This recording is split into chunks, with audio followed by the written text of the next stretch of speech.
Far Side Movie Reviews. Alright, so let me tell you guys what happened. There's a whole bunch going on with me right now. I mean, I got so much stuff going on, and on top of that, I'm taking 2 classes. So I was in the midst of studying, and I said, let me take a break. And I shouldn't have done that. I turned on Netflix, and I said, you know what, let's see what's going on. It pops up Into the Badlands. So I said, let me check it out. It looks interesting. So I did that. I did check it out, and boy, was it bingeable, because I ended up binging the whole season. But I have a question for you. How is it that I had not heard more about this? How is it that this is not like top 3 AMC shows? Now, I know what you're thinking. There's no way this show could compete with something like Breaking Bad, and I know that's not on the air anymore, or The Walking Dead, or maybe Mad Men, or something like that. But how? You guys, honestly, this was probably one of the most entertaining things I have seen in a long time. I mean, highly enjoyable from a lot of different aspects.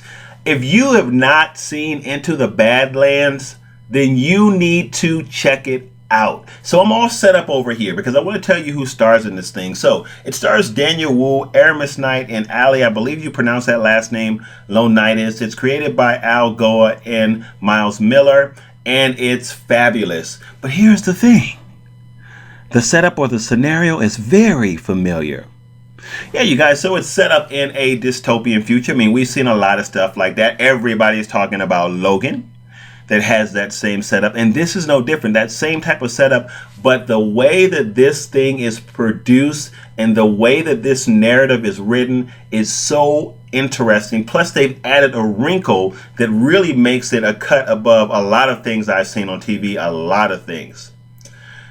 So it is set in a dystopian future, and it is kind of like a feudal land. You have all these different barons, right? And they're just kind of over different parts of this dystopian landscape. And then you have these people that are kind of serving under them. You kind of have like a warrior class and a server class and on down. And the dynamic that's going on between everybody in the different classes and the barons too, who are all kind of vying or jockeying for a position, all kind of trying to be top dog, is really interesting. And also the interaction that you see between the folks within the different, I'm going to call it a caste system, because that's almost like what it is just fascinating. So the narrative here gives you so many different things to look at, so many different layers to peel back. So it makes it really interesting to watch. Just from the character piece, just from the character development part, just from the story, just from the narrative, it's really fascinating to watch people navigate the dynamic in this story. But here's the thing. Here's the wrinkle. They've added Chinese martial arts in here.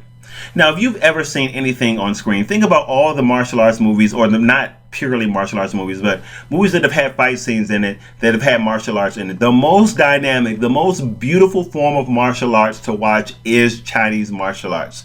You think Matrix and you think some of the other things, Crouching Tiger, Hidden Dragon, all those kind of good things. So when they fold the martial arts into this, it just ratchets this thing up to a whole new level, because it is awesome. The fight choreography in this is awesome. I can't remember the guy's name who choreographed this, but he's worked on a lot of good stuff. He worked on The Matrix, he worked on Crouching Tiger, Hidden Dragon, a lot of good stuff. And it comes across that way. I mean, these guys, when they interact, when the fighting's going on, it is amazing to see. It's fluid, it's fast paced, and it is visceral and savage. If you think Logan was savage, then this is a whole nother level, even compared to that.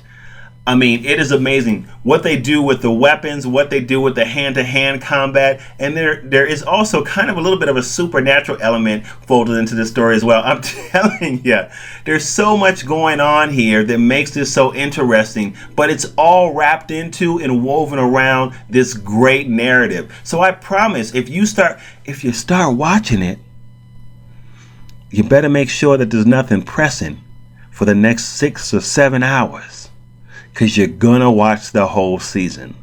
And that's what happened to me. I should have been studying. I was supposed to be studying. It's lack of focus.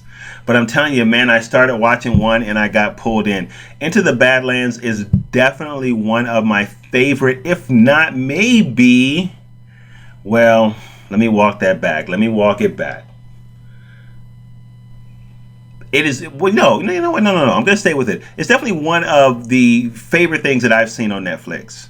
It's really, really good. It's only season 1 on there now. And as a matter of fact, I was thinking, oh, wow, well, where is season 2? Because I would have kept going. And then I got a little bit nervous. I got nervous because it said 2015. And I was like, sweet mercy, have they discontinued it? But no. Season 2 comes out March 19th. So that's in a couple of weeks. It's like next week, I believe. And I cannot wait, you guys. I mean, this is a work that honestly, it's so fascinating to me. And I think that if people see it and they get into it, that I can really just like not review any more movies and just focus on Into the Badlands and pick apart all the different dynamics that this narrative has to offer that's really, really interesting. And what's cool about this is that because it's a series and not a movie, you can really dig deep into the different casts, into the different sects, into the different characters, into the different motives, into the land itself and what is beyond the Badlands. You can get into all of that in detail because you have a series. You can't do that in a movie. Even if it's a 2.5 hour movie, even if it's a trilogy, you can't do that in a movie. Not like you can with a series. This thing is definitely one to watch for. There are so many different elements blended into this that it does make it super entertaining. I was excited that I came across it because I really felt like I found something fresh and new. And in a lot of ways with what's folded into this narrative, it is fresh and new for TV. You've not really seen anything like it for TV. So if you've not seen Into the Badlands, you need to make sure that you check it out. It is definitely bingeable, so carve out some time because it's going to be hard to watch just one episode.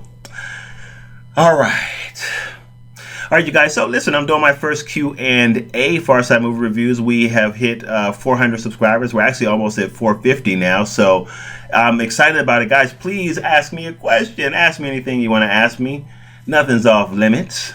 I'll answer everything. Well, maybe not everything, but ask me whatever you want to ask me, you guys. You're going to see a box popping up soon. You can click that box. It'll take you there to the Q&A. Ask me a question in the comment section in a little bit. I'll do a follow-up video answering those questions. Guys, as always, if you like this, give it a thumbs up. Please make sure that you comment. If you've seen Into the Badlands or Into the Badlands, comment and let me know what you think about it. I'm dying to know what you think about it if you've seen it, because not a lot of folks are talking about it from what I can see. So make sure that you comment.